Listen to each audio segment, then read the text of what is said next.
welcome back everybody to the Red Bull Ring for part 2 of our drivers' press conference. Left to right, Nico Hulkenberg, George Russell and Checo Pérez. Very warm welcome to the three of you. George, if we could perhaps start with you. Toto referred to the recent Spanish Grand Prix as a reality check for Mercedes, even with your pole position. What's your view on that race weekend and the performance of the car? Yeah, I definitely think it's a reality check because Ferrari have clearly had a great chassis this whole season. Their power unit has been a bit behind us, quite a bit behind us, but suddenly in Barcelona they seem to have made a step forward, so they were much closer to us in terms of their straight line speed, and they're bringing a lot of upgrades, which has been quite surprising for us. We've brought one upgrade this season so far. We've got some in the pipeline, but Ferrari and McLaren every couple of races are bringing bits to the car. So we need to keep on pushing, and I think every time a team is bringing a new bit to the car, they're making big steps forward. Are you saying you'd like to see Mercedes bringing more than they currently are?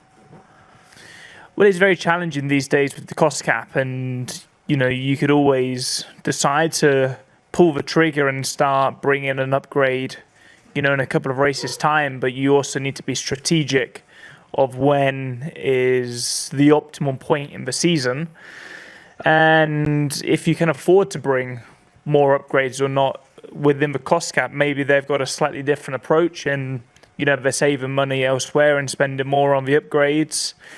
It's a compromise, and at the end of the day, we're still the team to beat.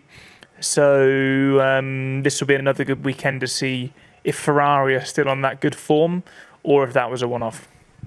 And what about you and the car? Of course, you closed the points gap to Kimi Antonelli in Spain, but crucially, are you happier in the car now? Spain was a weekend I was very happy about on Friday and Saturday because, it's been a real tough run of form for me, both with things outside of my control, but also things within my control.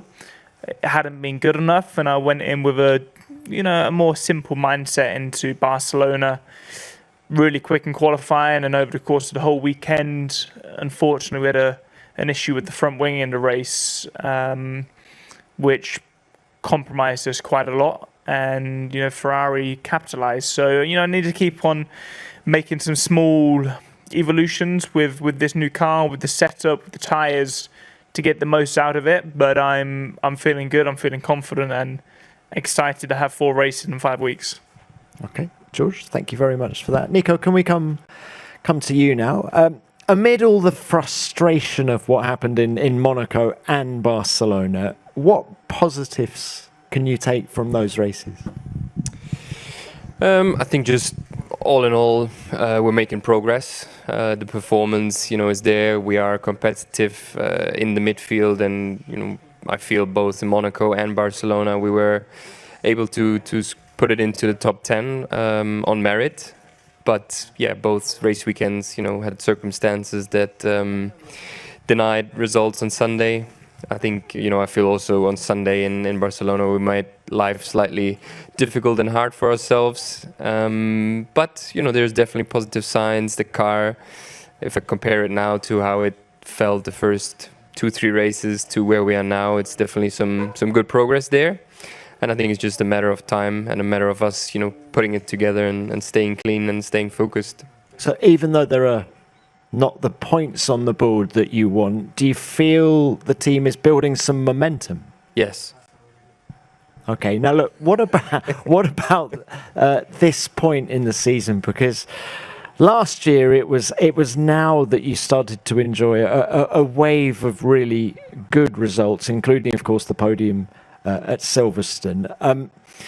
It's now a very different team to then. So what can you expect in these coming races?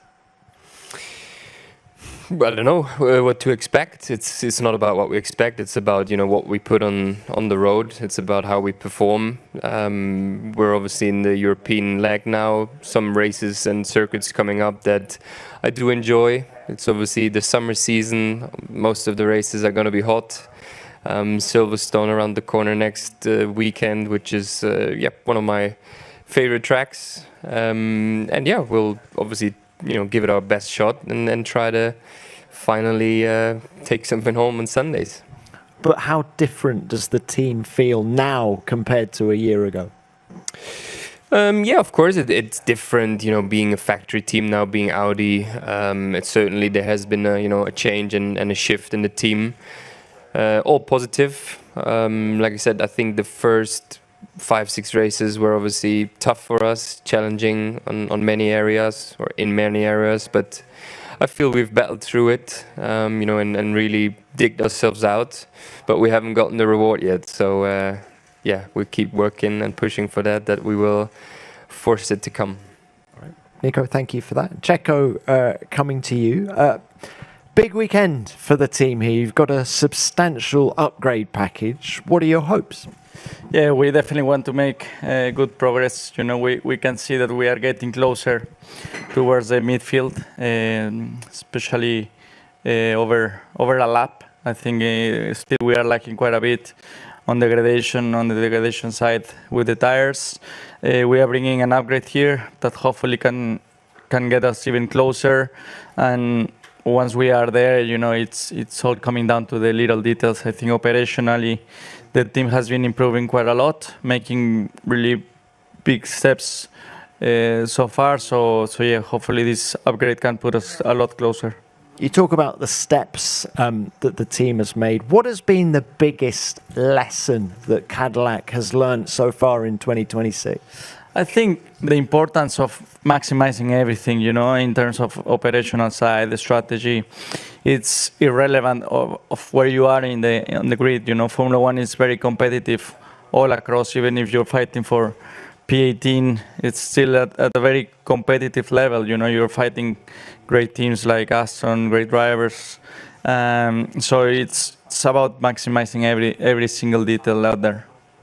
And on a personal level, Checo, you've now got a decent number of races under your belt this year.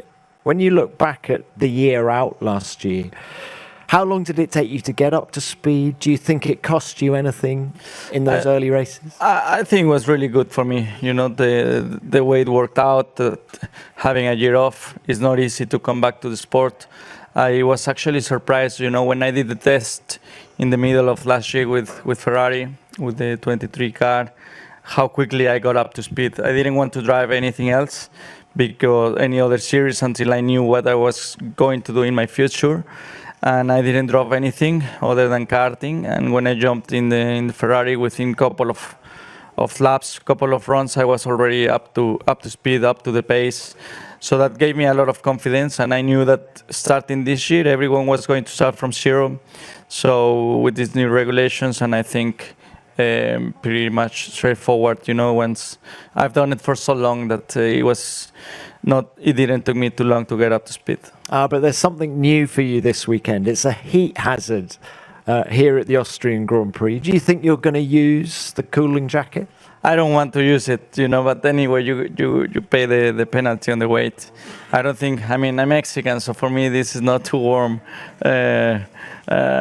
It makes me laugh that all the Europeans are concerned about this level of heat, but for me it's pretty average, So, but I will warm it just to keep myself a little bit cooler.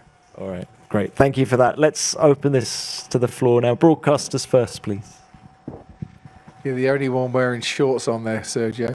To be fair, George and Nico looking very cool in trousers. George, if I can turn to you, David Croft, Sky Sports F1. Lewis said in a press conference in Barcelona, I'm back to doing what I do best after his win. So with that in mind, is he a bigger title contender to you, or is Kimi Antonelli still the one you've got to beat? Yeah, firstly, it's great to see Lewis back doing what he does best. And I think that's also just such an example of how challenging Formula One is because the cars are so complex, the tyres are so complex, the power units are complex. Everything needs to click.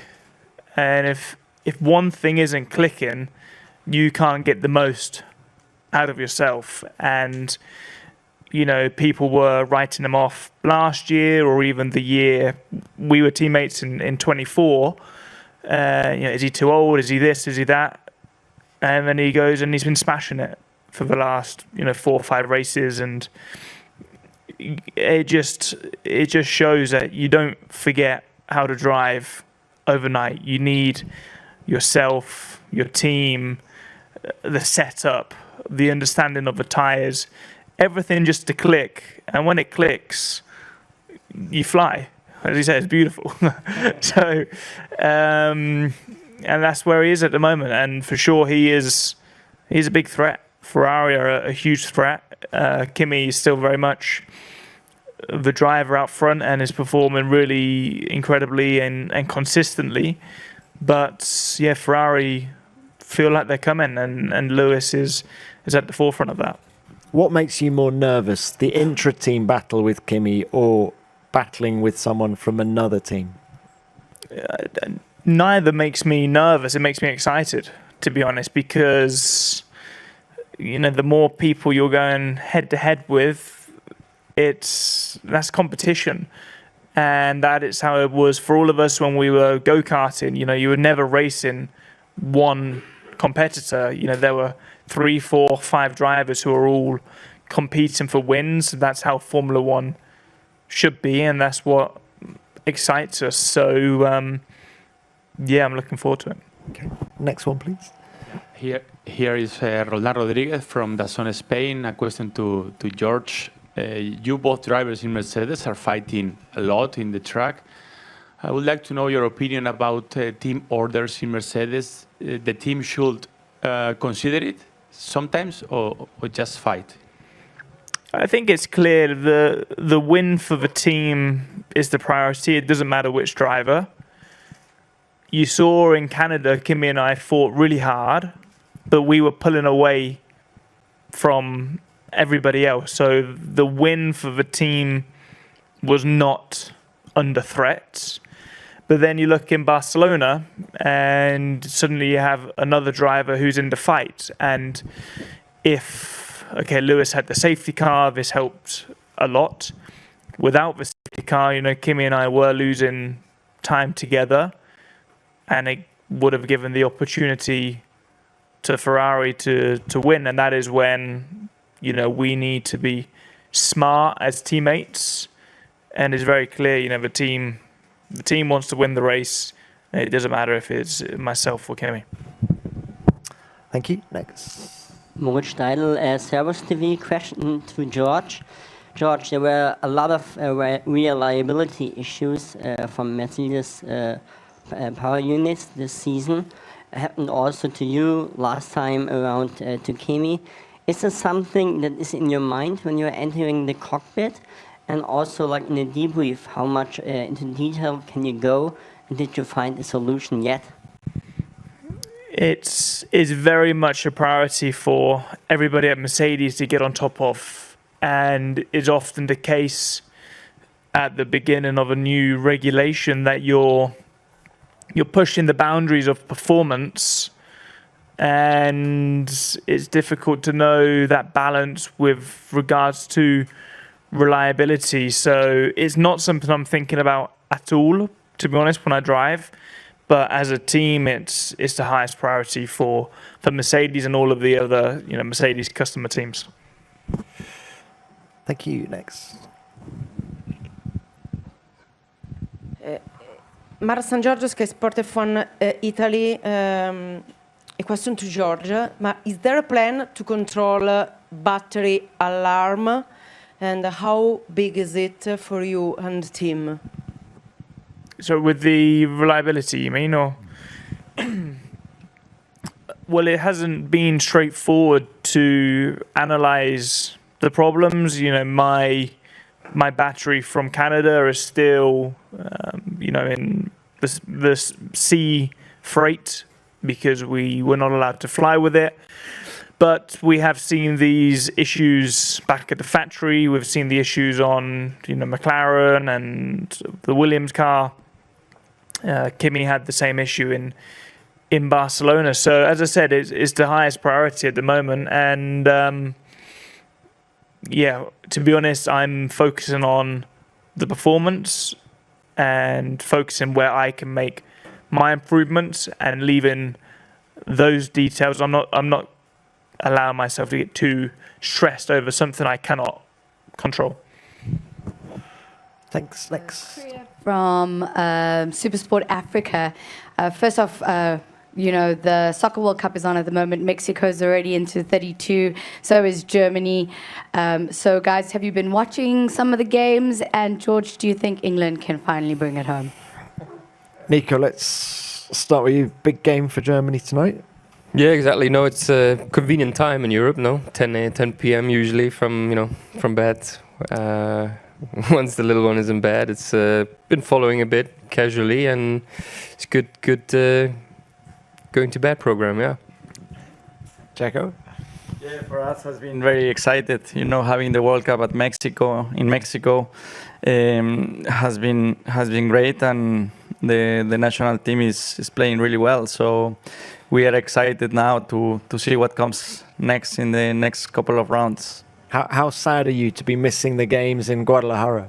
Super sad. I was trying to go, but then it was quite hard to figure it out. But I think if we go through the next game, I'm definitely going, because it will be in Mexico again. So yeah, I will have to go. George? Yeah, I mean, the three of us were just briefly talking about it, been following. It might be against England, actually. Would it be? Okay. Could be one of the options. Maybe we go together. I'll jump on your plane and I'll come with you.